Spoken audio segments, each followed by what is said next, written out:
O'zbek MMA'si yulduzlariga futbol haqida savol berishda davom etamiz va bugungi suhbatdoshimiz Amirxon Alxo'jayev.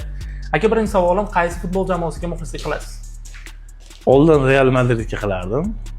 Hozir Cristiano Ronaldo borligida. Hozir Cristiano Ronaldo qayerga o'tganini ham to'g'risi, qaysi komandada o'ynashini hozir bilmayman.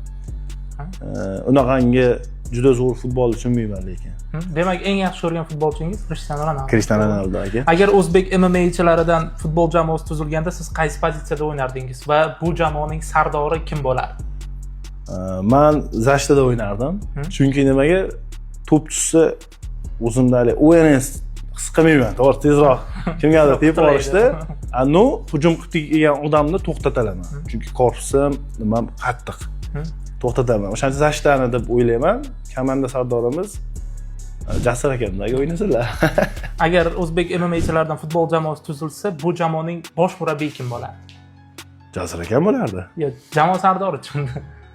Jamoa sardori endi o'ynaydigan. Endi ichimizda yaxshi o'ynagan, shu komandani olib chiqib ketadigan odam bo'lsa, o'sha bo'ladi endi.